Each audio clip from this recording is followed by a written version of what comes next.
सुबह की पहली किरण के साथ किशनगढ़ के जेल का बड़ा सा दरवाजा खुलता है और उसमें से अंगड़ाई लेते हुए भैरव बाहर निकलता है और चारों तरफ देखकर खुद से कहता है, वाह, आखिरकार मैं बाहर आ ही गया। किशनगढ़ वालों, अब तुम्हारी खैर नहीं। मेरे बेटे को मारने वाली की तो मैं ऐसी मौत दूंगा ना, रूह कांप जाएगी पूरे गांव की। भैरव ने अपने आप से बातें करना शुरू किया ही था कि तभी वहाँ उसके पास छाता लेकर उसका अजीज दोस्त मिश्रा आता है और उसके गले लगकर कहता है, अरे भैरव, कैसा है? देखो, मुझे पता था कि तू आज बाहर आने वाला है, इसलिए मैं तुझको लेने आ गया। अरे एक तू ही तो बचा है मेरा इस गांव में, वरना इस गांव ने तो अरे मुझसे सब छीन लिया यार। मेरी सत्ता, मेरा बेटा, मेरी इज्जत, सब कुछ। सही कहा यार। और अब इस किशनगढ़ की भाग दौड़ एक बुड्ढे के हाथ में है, अरे जिसके खुद के पैर सही से नहीं चलते। हाँ, बड़ा तो था गुलशन प्रधान बन गया। मेरे रहते तो उसको कभी ये मौका ना मिला, मेरे जाते ही उसने ये मौका छोड़ा भी ना। हाँ, और उसके इस फैसले के कारण हमें अपनी विधवा बहू को भी सती होने से रोकना पड़ा, साथ ही उस विधवा का बोझ उठाना पड़ रहा है। मतलब? अरे कैसा फैसला? अरे यो सती प्रथा तो गांव में कब से चलती आ रही है। अरे इसको रोकने की हिम्मत आई कहाँ से इस गुलशन में? अरे उस नकाब वाली लड़की के कारण। मिश्रा बातें करते हुए भैरव को उस सती प्रथा को रोकने का सारा मसला बताता है, जिसे सुनकर भैरव बोलता है, अरे चिंता मत कर मिश्रा, इन सभी से बदला लेंगे। अरे इस गांव ने मेरी सत्ता छीन ली, अरे मैं भी यहाँ किसी को खुश ना रहने दूं अब। भैरव मिश्रा के साथ गांव के अंदर की ओर जाने लगता है तो वहीं काली स्कूल जाने के लिए अपने बैग को टांग कर घर से निकल रही थी और दुर्गा उस समय नहाने जा रही थी कि तभी हथौड़ी दुर्गा के सामने आने लगता है और काली चुटकी बजाकर दुर्गा को स्टैचू कर देती है और उसी बैग में छुपा देती है। जिसके बाद काली हथौड़ी से कहती है, क्या हुआ हथौड़ी, सब ठीक तो है ना? ओह, तो तुमको मेरे साथ चलना है। चलो ठीक है, अगर तुम यहाँ रहे तो माँ की नजरों में आ जाओगे, उससे अच्छा है कि तुम मेरे ही साथ चलो, पर वादा करो कि तुम किसी के सामने नहीं आओगे और कोई शरारत नहीं करोगे। दोनों स्कूल के लिए निकल जाते हैं। जिसके बाद स्कूल में जब काली पढ़ा रही थी तभी बैग में हलचल होती है और ये देखकर अमोली कहती है, टीचर टीचर, आपका बैग हिल रहा है। मेरा बैग? नहीं, वो कैसे हिल सकता है? नहीं टीचर, मैंने सच में देखा था, आपका बैग हिल रहा था।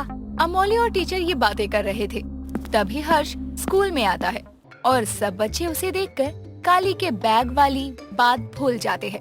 जिसके बाद हर्ष काली को कहता है, काली, मैं यहाँ इसलिए आया हूँ क्योंकि बच्चों की छुट्टियाँ आ रही हैं, तो स्कूल वाले सोच रहे थे कि छुट्टियों में बच्चों के लिए कुछ एक्स्ट्रा क्लास रखी जाए। इसी बहाने मैं तुमसे भी मिल लिया करूँगा। नहीं, एक्स्ट्रा क्लास नहीं काली टीचर, प्लीज। काली बच्चों को समझाते हुए कहती है, बच्चों, मेरी बात ध्यान से सुनो। आपके टीचर और हर्ष भैया चाहें वो भी छुट्टी में आराम कर सकते हैं, लेकिन हम सब और सरकार छुट्टियों में क्लासेस इसलिए रखते हैं क्योंकि बच्चों को अच्छा भविष्य मिल सके और पढ़ाई के साथ वो कुछ और भी सीख सकें। मतलब टीचर, एक्स्ट्रा क्लासेस में बहुत कुछ होगा? हाँ, कुकिंग क्लासेस, खेल कूद, रंगोली, चित्रकारी, सब। ये सुनकर सभी बच्चे खुश हो जाते हैं। जिसके बाद हथौड़ी भी बैग में ही हलचल करने लगता है और इधर उधर भागने लगता है, जिसे देखकर क्लास के सब बच्चे भागने लगते हैं और काली को समझ नहीं आता कि वो अब क्या करे। तभी हर्ष बेंच पर चढ़कर कहता है, काली, ये तुम्हारे बैग में क्या है? चूहा, रुको, मैं भी बाहर फेंक कर आती हूँ। काली ये बोलकर सबको शांत करके अपने बैग को लेकर किसी बहाने बाहर निकल जाती है और अपने बैग में छुपे हथौड़ी को आवाज देकर कहती है, हथौड़ी, अब अगर तुमने कोई भी हलचल की तो मैं कभी तुमको अपने साथ बाहर नहीं लाऊंगी। काली की बात सुनकर हथौड़ी बैग में हलचल को बंद कर देता है। जिसके बाद काली स्कूल के बच्चों को पढ़ाकर घर के लिए निकल जाती है। तभी घर जाते हुए काली की टक्कर भैरव से हो जाती है। अरे लड़की, अरे देख के नहीं चल सकती क्या?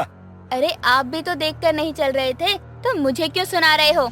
जबान मत लड़ा, पता नहीं तेरे को कौन हूँ? सरपंच हूँ इस गांव का। हूँ नहीं था, आई समझ। आइंदा देख कर चलना, वरना दोबारा लड़की से बदतमीजी के जुर्म में जेल जाना पड़ेगा। अरे छोड़ ना भैरव, क्यों मुंह लगा रहा है? अरे ये नए प्रधान की चमची है, अरे जाने दे इसे। मिश्रा की बात सुनकर भैरव वहाँ से उसके साथ जाने लगता है।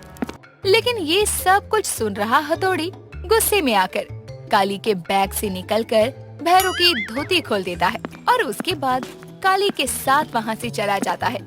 लेकिन भैरव की खुली धोती देखकर वहाँ खड़े लोग हंसने लगते हैं। तभी भैरव अपनी खुली हुई धोती को देखकर हैरान होकर कहता है, अरे ये कैसे हुआ? कैसे दिन आ गए हैं मेरे? वैसे ही गांव में इज्जत कोनी, अरे बची कुची है वो भी निकलेगी। ये बोलकर भैरव मिश्रा के साथ वहाँ से अपने घर चला जाता है और मिश्रा उसे तसल्ली से गांव में उसकी गैर मौजूदगी में जो हुआ उसकी जानकारी देता है। वहीं गांव में सब अपने अपने कामों में बिजी थे, तो वहीं नील, नितिन, मुकेश गांव के कुछ बुजुर्गों के साथ चौराहे पर बैठकर गप्पे मार रहे थे। जहां कुलवीर नितिन से कहता है, क्यों रे नितिन, आज तो तूने पत्तों की बाजी जीती है, इसी बात पर एक गाना तो सुना दे। अले इतनी सी बात था। लो सुनो, तेले नैना भले तातिल माल ही तालेंदे। अरे अरे चुप हो जा भाग्या के लड़के, काहे हमरे कान फाड़ रहा है? अरे ये गूंगा क्या बोलता है वो तो कभी समझ नहीं आता, लेकिन नितिन तू तो अपनी आवाज सही कर सकता है। वो कहते ताता। अरे मेरे पिताजी के समय में एक आदमी था जो तोतला था, उसके घर वालों ने उसको 5 किलो मिर्ची खिलाई और कहा रोज गाना गाए जोर जोर से। अरे एक हफ्ते में उसकी आवाज साफ हो गई, एकदम तीखी मिर्ची की तरह। तब में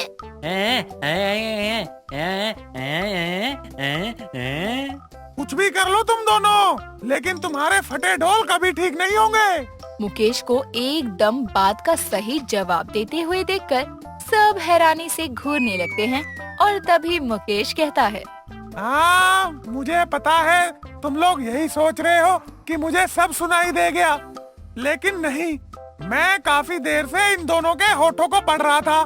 ये सुनकर वापस से सभी अपने कामों में लग जाते हैं। तो वहीं नील, नितिन घर जाकर भाग्या के पास जाकर कहते हैं, माँ हमें मिलती देना। मिर्ची क्यों? अले माँ दो ना, एक तो तुम तवाल बहुत तलती हो यार, तुम तो तोन बनेदा तलोतपति में होना चाहिए था, ताती तुम्हारे तवालों ते दबाव देतल, हम तो तुझ पैते तो मिलते। तू मेरी आवाज लातल लेदा, लेकिन तैते मिलती तो है ही नहीं। नील एक शरारती हंसी हंसते हुए नितिन के साथ पूरे गांव में घूमता है। कुछ देर में जब दोनों पूरा गांव घूम आते हैं, तो दोनों के हाथ में बहुत सारी मिर्ची थी, जिसे देखकर नितिन कहता है, अरे भाई तेरा आइडिया तो तमालता है, फ्री में इतनी तालीम मिलती, तलब तुलवील ताता बताया नुत्ता अपनाते हैं। दोनों अपने घर की छत पर बैठकर मिर्ची खाने लगते हैं, जिस पर नितिन तो मिर्ची खाते हुए गाना भी गाता है। अले मिलती मिलती मिलती नदल तिल थी, नदल पिलनी थतल हिलनी आए। दोनों भाई पागलों की तरह मिर्ची खाते हुए जोर जोर से गाना गाने लगते हैं। तो वहीं आसपास के लोग उन दोनों को छत पर ऐसी पागलों की तरह चिल्लाते देखकर हंसने लगते हैं। दोनों की ऐसी उल्टी सीधी हरकतें और गांव वालों के अपने कामों के चलते दिन गुजर रहे थे। शाम होती है, जिसके बाद भैरव मिश्रा के घर खाने पर आता है, जहां शारदा उसे देखकर कहती है, आओ आओ भैरव भाई साहब, आपको बाहर देखकर बहुत खुशी हो रही है। बहू ओ बहू, सरपंच जी के लिए पानी लेकर आ। आप बैठिए ना भाई साहब। जरूर भाभी, आखिर ये भी तो मेरा घर है और आप सब मेरा परिवार है। माँ जी, गुलशन काका और कृष्ण भैया आए हैं क्या? पूजा पानी लेकर घर के हॉल में आती है, तो देखती है वहाँ पुराना सरपंच भैरव बैठा है। ये देखकर वो थोड़ी सी घबरा जाती है। तभी शारदा उससे पानी की ट्रे लेते हुए कहती है, ला इधर ला पानी। और हमारे लिए यही सरपंच है, वो बूढ़ा गुलशन और उसका चमचा कृष्ण नहीं। इस गुलशन और कृष्ण ने लगता है आपके घर पर भी अपनी छाप छोड़ रखी है। अरे नहीं भैरव, ऐसी बात नहीं है। अरे वो क्या है ना, ये बोझ हमारी बहू अरे हमारे घर में ही पड़ी रहती है। अरे विधवा होने के बाद ये उसी गुलशन और कृष्ण की मेहरबानी है। अरे इसलिए इसकी जुबान पर वही रहते हैं, क्योंकि इसके लिए तो वो मसीहा है ना भाई। ससुर जी ऐसी बात नहीं है, वो लोग सच में अच्छे हैं। चुप कर तू और जा यहाँ से, रात के खाने की तैयारी कर। पूजा अपनी सास की तेज आवाज सुनकर डरकर वहाँ से चली जाती है, जिसके बाद भैरव अपनी मूंछों पर हाथ फेरता हुआ कहता है, इस गुलशन और कृष्ण ने बड़ी अच्छी इमेज बना रखी है अपनी गांव वालों के सामने। वे अब इनकी इज्जत पूरे गांव में उतरेगी। अरे वो कैसे? जी, मेरे पास एक रास्ता है, लेकिन मुझे उसमें आप दोनों की मदद चाहिए। शारदा और मिश्रा एक दूसरे की तरफ देखकर गर्दन हिलाते हुए हामी भरते हैं। काली स्कूल के बाद आज शाम को हर्ष के घर जा रही थी। तभी रास्ते में अचानक ही गौरी आती है, जो काली से कहती है, ओए काली, आज पंचायत ऑफिस का रास्ता भूल गई है क्या? ये कहाँ जा रही है? और वो कटा हुआ हाथ भी तेरे साथ ही है क्या? उसका नाम हथौड़ी है गौरी, और मैं पंचायत ऑफिस नहीं बल्कि हर्ष के पास जा रही हूँ। माँ ने खाना दिया है उसके लिए बना के वही देने। और रही बात हथौड़ी साथ है कि नहीं, वो तो तुझे अभी पता चल जाएगा। काली के इतना बोलते ही उसके साइड में लटके बैग से एकदम से हथौड़ी निकलकर गौरी के चेहरे के सामने आ जाती है और गौरी चिल्लाकर कहती है, पागल है क्या काली? अपने इस हाथ को बोल, मुझे ऐसे न डराए। कि हाँ गौरी, एक चुड़ैल होकर डरती है। तुझे कितनी बार कहूँ, मैं चुड़ैल नहीं आत्मा हूँ, आत्मा। मुझे नहीं करनी तुझसे बात, जा रही हूँ मैं। घूम तो इस कटे हाथ के साथ। गौरी वहाँ से गायब हो जाती है, तो वहीं हथौड़ी वापस से काली के बैग में घुस जाता है। आज काली पंचायत ऑफिस नहीं जाने वाली थी, लेकिन हर्ष के घर जाते हुए अचानक ही उसके सर का निशान चमकने लगता है और वो दर्द से उसी जगह खड़ी होकर अपने सर को हाथों से पकड़ लेती है। तभी उसको उसकी बंद आंखों में दिखाई देता है कि एक औरत कमरे में एक बच्ची के साथ है। वो उससे कुछ लिखवा रही है। उसके बाद वो औरत कुछ पी लेती है, जिसके बाद वो औरत वहीं गिर जाती है। ये सब क्या था? आखिर वो बच्ची और औरत कौन थी? अब क्या होने वाला है और किसके साथ? हे भगवान, कब मुझे ये सपने साफ दिखाई देने लगेंगे ताकि मैं समय रहते सब ठीक कर सकूं। काली खुद से बातें करने में लगी हुई थी कि तभी वहाँ हर्ष अपनी गाड़ी से आता है और काली को अपने घर के रास्ते पर ऐसे खड़ा देखकर काली, काली। हाँ हर्ष, तुम यहाँ कैसे? अरे मैडम, ये तो मुझे पूछना चाहिए कि आप यहाँ मेरे घर के रास्ते में क्या कर रही हैं? वो मैं यहाँ तुम्हारे ही घर जा रही थी। माँ ने खाना दिया था बना के तुम्हारे लिए। दुर्गा आंटी ने मेरे लिए खाना भेजा? जरूर काली ने बताया होगा कि मैं खुद से नहीं बना पाता। अच्छा तो एक काम करो, आओ गाड़ी में बैठो, साथ चलकर घर पर खाना गरम कर देना। वो क्या है, आज काम ज्यादा था तो थक गया हूँ। चलोगी ना?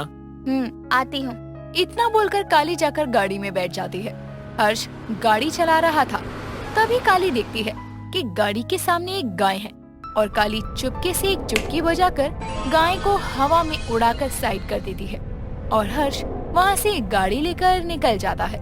माँ जी, पिताजी, आप मुझसे ये क्या बोल रहे हैं करने को? आपके आगे हाथ जोड़ती हूँ, मैं ऐसा नहीं करूँगी। तूने ये नहीं किया ना, तो अभी अभी बताया है कि हम क्या क्या कर सकते हैं। हाँ, इसलिए चुपचाप जो बोला है वो कर। पूजा की आंखों में आंसू होते हैं। काली, हर्ष दोनों हर्ष के घर पहुंचते हैं, जहां हर्ष काली को घर का किचन दिखाता है और सारा खाना सामने रखकर काली चुटकी बजाती है और ठंडा खाना अपने आप गर्म हो जाता है।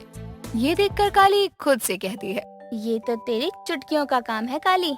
काली को चुटकी बजाते देखकर उसके सामने एक शेल्फ पर ये सब देख रहा हथौड़ी भी अपनी उंगलियों से चुटकी बजाकर जादू करने की कोशिश करता है, लेकिन कुछ नहीं होता। ये देखकर काली हंसते हुए कहती है, ओहो, तुम मेरी नकल करने में लगे हो, लेकिन बच्चू ये नहीं होगा। और अब चलो बैग में आओ। ऐसे हर्ष ने तुमको देख लिया तो बेचारा इस जन्म में तो ये सदमा बर्दाश्त ही नहीं कर पाएगा। काली अब खाना लेकर बाहर हॉल में हर्ष के पास आती है, तो वहीं अब समय के बढ़ते हुए गांव में अंधेरा बढ़ता जा रहा था। पंचायत ऑफिस में कृष, गुलशन और कान्हा बैठे थे।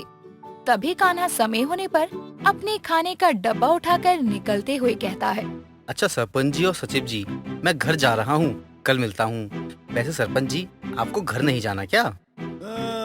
जाना तो है भाई, लेकिन पैदल कौन चले? कोई नहीं, रुकिए रुकिए, मैं जरा 4 कंधों का इंतजाम करके आता हूँ। भाग यहाँ से, 4 कंधे पे जाए मेरे दुश्मन। कान्हा ठिठोली करता हुआ वहाँ से चला जाता है। तो वहीं गुलशन भी पंचायत ऑफिस से बाहर निकल ही रहा था कि तभी वहाँ पर पूजा आती है और डरी हुई आवाज में गुलशन से कहती है, सरपंच जी प्रणाम। प्रणाम पूजा बेटी। अरे पंचायत ऑफिस तो बंद हो गया, कोई काम था क्या? वो सचिव जी से काम था, आप जाइए, मैं पूछ लूंगी। पूजा के कहने पर गुलशन वहाँ से चला जाता है। तो वहीं पूजा पंचायत ऑफिस के अंदर जाकर कुंडी लगाकर सचिव जी के सामने जाकर खड़ी हो जाती है। इतनी शाम को उसे अपने ऑफिस में देखकर कृष कहता है, अरे पूजा दीदी, आप यहाँ? मुझे माफ कर देना भैया। पूजा इतना बोलकर अपने नाखूनों से अपने गले पर चोट के निशान बनाती है और अपने ब्लाउज की बाजू को खुद से फाड़कर बाहर भागते हुए कहती है, कोई बचाओ मुझे, सचिव जी मेरी इज्जत पर हाथ डाल रहे हैं, कोई बचाओ, अरे कोई तो मदद करो। पूजा ऐसे चिल्लाते हुए पंचायत ऑफिस के बाहर शोर मचाने लगती है। तभी कृष ये सब देखकर कहता है, अरे अरे पूजा दीदी, ये सब आप क्या कर रही हो? क्यों मुझ पर झूठा इल्जाम लगा रही हो? पूजा की पुकार सुनकर सभी वहाँ इकट्ठे हो जाते हैं। मिश्रा और शारदा भी आ जाते हैं। तो वहीं गुलशन, जो अभी कुछ दूर ही पहुँचा था, वो भी वापस आता है। कुछ ही देर में पूरे गांव में हल्ला मच जाता है। गांव वालों की भीड़ के बीच में पूजा को शारदा संभालते हुए कहती है, हाय हाय, देखो तो गांव का सचिव होकर कैसी ओछी हरकतें कर रहा है। मेरी बहू तो इसको भाई बोलती है। ये क्या बकवास है? मैंने कुछ नहीं किया ऐसा, मैं ऐसा हूँ क्या? पूजा दीदी सच बताओ इन्हें। हम तो खीर देने गए थे बहन के नाते, इन्होंने तो हमारी इज्जत पर हाथ डाल दिया। माना विधवा है, लेकिन इसका मतलब ये नहीं कि आप ऐसे फायदा उठाएंगे सचिव जी। पूजा के मुंह से सचिव के लिए ये सब सुनकर सारे गांव वाले कृष को मुजरिम की नजरों से देखने लगते हैं। गुलशन वहाँ आता है और कृष के पक्ष में बोलता है, सचिव जी ऐसा नहीं कर सकते। पूजा बिटिया काहे झूठ बोल रही हो? लो भाई, सरपंच भी सचिव की तरफदारी कर रहे हैं। इसका मतलब ये भी इसमें शामिल होंगे। गरीब की बहू बेटियों पर ऐसी गंदी नजर रखते हैं ये दोनों। अरे सरपंच जी और सचिव जी ऐसा नहीं कर सकते हैं। लेकिन पूजा झूठ तो नहीं बोलेगी ना? आए राम, मेरी बहू की तो इज्जत खराब कर दी सचिव के बच्चे ने। देख क्या रहे हो सब? गांव की बहू की इज्जत पर गंदी नजर रखने वाले को यूं ही जाने दोगे? मारो इसको। मिश्रा के भड़काने पर गांव के कुछ लोग कृष पर पत्थर बरसाने लगते हैं। बेचारा कृष बोलता रह जाता है कि उसने कुछ नहीं किया है, लेकिन कोई उसकी नहीं सुनता। तो वहीं कृष को बुरी तरह से पीटने के बाद गांव वाले बोलते हैं, ऐसा सचिव नहीं चाहिए। सचिव ही नहीं, सरपंच भी नहीं चाहिए। ये भी इसी के साथ मिला होगा। कल के कल 5 गांवों की पंचायत बुलाओ और डीएम साहिबा को भी बुलाओ। सबके सामने इन दोनों की करतूतें लानी पड़ेगी। अरे भाई, ये सब क्यों कर रहे हो? हमने और सचिव जी ने ऐसा कुछ नहीं किया। क्या किया है और क्या नहीं, ये तो कल पता चलेगा प्रधान। एक दिन की प्रधानी और कर ले अपनी। शारदा अपनी बहू को लेकर वहाँ से चली जाती है। उनके जाने के बाद भीड़ भी वहाँ से चली जाती है। तो वहीं बेचारा कृष, कान्हा उसे संभालकर पंचायत ऑफिस के अंदर लेकर आता है, जहाँ कृष रोते हुए कहता है, मैंने ऐसा कुछ नहीं किया कान्हा। और गुलशन जी, आपको मुझ पर विश्वास नहीं है क्या? मुझ पर मुझे फंसाया जा रहा है। वो तो जानते हैं सचिव जी, लेकिन ये बेवकूफ गांव वाले किसी की बातों में भी आकर जल्दबाजी में फैसला ले लेते हैं। तीनों बातें कर रहे थे। तभी काली वहाँ हर्ष के साथ भागी भागी आती है और कृष की ऐसी हालत देखकर कहती है, सचिव जी ये सब कैसे लोग हैं? बिना सोचे समझे सच जाने कैसे एक इंसान को इतना मार सकते हैं? अरे भाई, तू ठीक तो है ना? हाँ ठीक हूँ। वैसे काली, तुमको ये सब किसने बताया? मैंने सचिव जी, मुझे समझ नहीं आया ऐसी स्थिति में किसको फोन करता, तो मैंने हर्ष भैया को कॉल किया। काली दीदी उन्हीं के साथ थी। चिंता मत करो सचिव जी, सच सबके सामने आकर रहेगा।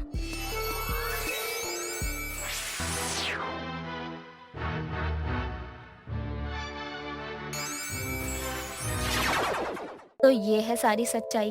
उस रात सभी कृष को संभालते हैं और फिर अपने अपने घर चले जाते हैं। आधी रात को पूजा अपने कमरे में बैठकर आंसू बहा रही थी कि उसने एक शरीफ इंसान को फंसा दिया।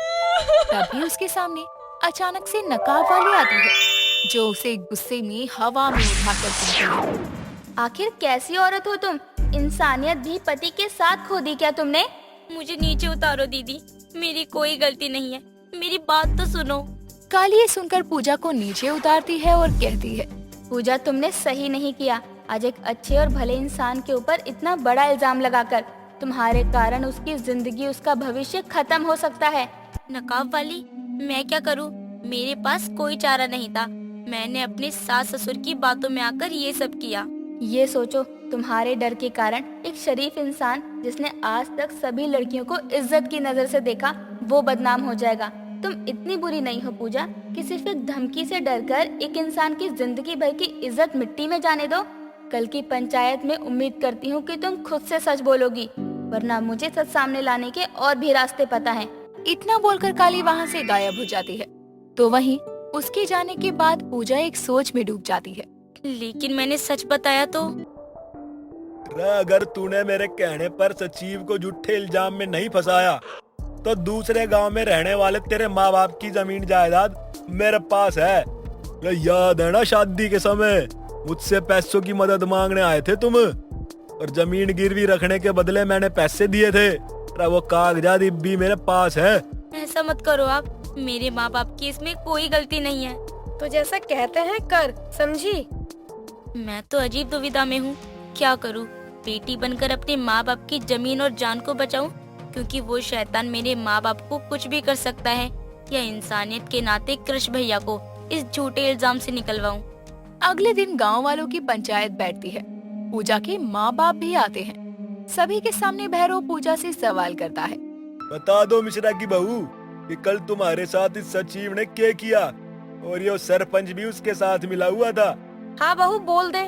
वो जो कुछ भी मैंने कल कहा था वो सब झूठ था। कृष भैया ने कोई जबरदस्ती नहीं करी मेरे साथ। मैंने खुद ही ऐसी अपनी हालत करके जानकर शोर मचाया ताकि पूरे गांव में सचिव जी और गुलशन काका की बदनामी हो और वो सरपंच पद से हट जाए। क्या? लेकिन आखिर तुमने इतना बड़ा इल्जाम क्यों लगाया? किसके कहने पर? मैंने ये इल्जाम। पूजा आगे कुछ बोलती उससे पहले ही वो बेहोश होकर गिर जाती है और उसके मुंह से झाग आने लगता है। लोग उसे हॉस्पिटल लेकर भागते हैं, लेकिन तब तक पूजा दम तोड़ देती है। पूरे गांव को लगता है कि पूजा ने शर्म के कारण आत्महत्या कर ली। कृष के सर से इल्जाम हट जाता है, लेकिन पूजा की मौत काली को बहुत बड़ा दर्द देकर जाती है। वो इसका जिम्मेदार खुद को समझते हुए उसी शाम अकेले में खुद से कहती है, अगर मैं पूजा के पास नहीं गई होती तो वो सच नहीं बोलती, लेकिन तब कृष गलत इल्जाम में फंसता। हे भगवान, ये क्या हुआ? पूजा निर्दोष थी और असली साजिश कोई और कर रहा था। एक बार मुझे पता चल जाए तो उसका मैं वो हश्र करूंगी कि उसकी आने वाली 7 पुश्तें याद रखेंगी। काली कृष को तो बेगुनाह साबित करने में कामयाब हो जाती है, लेकिन वो पूजा को नहीं बचा पाती, जिसका उसे बहुत पछतावा होता है।